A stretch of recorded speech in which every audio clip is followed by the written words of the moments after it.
I always believed betrayal came from enemies, not from the two people you trust the most. But the night I found out my wife was sleeping with my best friend, I didn't scream. I didn't cry. I smiled. Because they thought they got away with it. They had no idea I was about to destroy everything they built. My name is Daniel Carter. I had what most people would call a perfect life. A beautiful wife, Emily. A successful career in real estate. And a best friend, Ryan. Someone I trusted like a brother. Ryan and I had been close for over 15 years. He was there at my wedding. He even gave a speech about loyalty. Funny how words don't mean anything to some people. Emily and I had been married for 6 years. Things weren't perfect, but I never imagined this.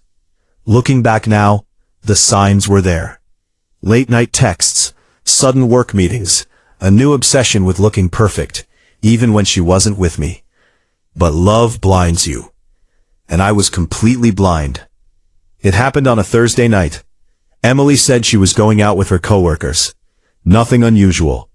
Ryan texted me earlier that day, saying he was busy with clients.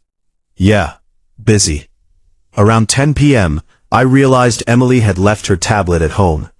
At first I didn't think much of it, until it buzzed. One message, from Ryan. I can't stop thinking about you. My heart didn't break.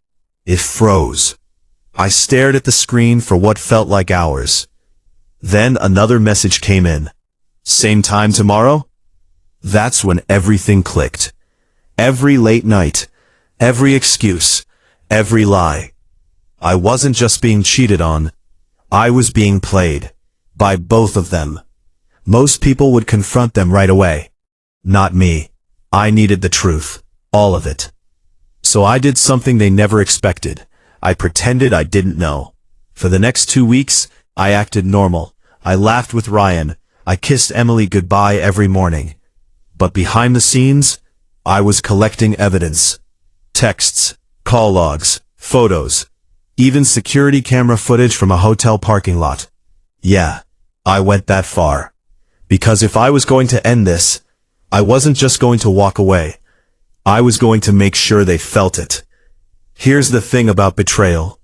It's not just emotional. It's strategic. Ryan worked with me. We were business partners, which meant I had access to everything. Finances, contracts, client lists. And Emily, she depended on me financially. Her lifestyle, her car, everything. I started making moves quietly. First, I separated our finances, legally.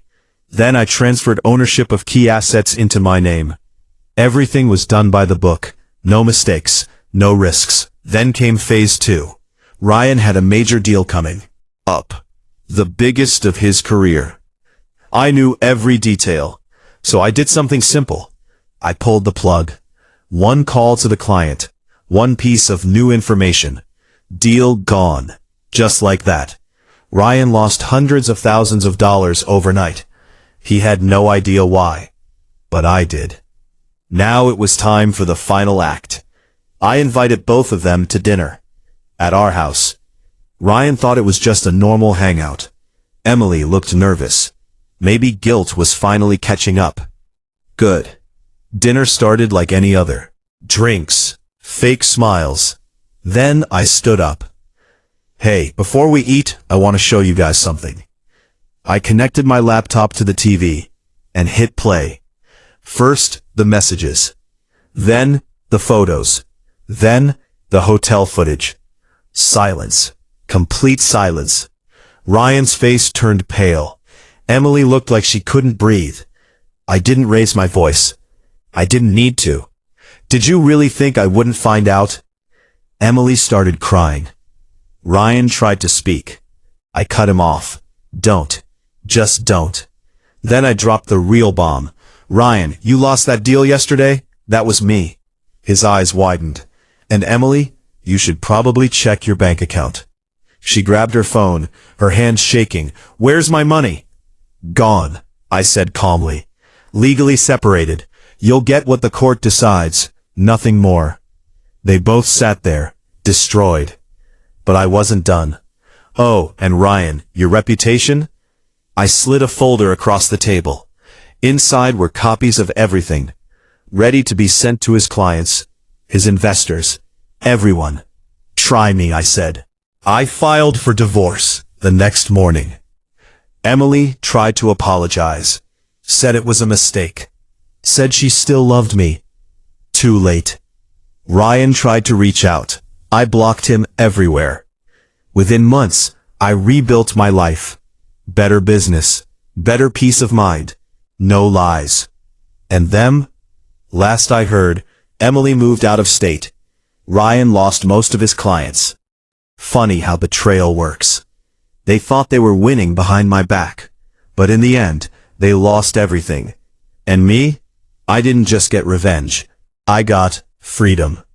So if you ever think about betraying someone who trusts you, just remember, some people don't break.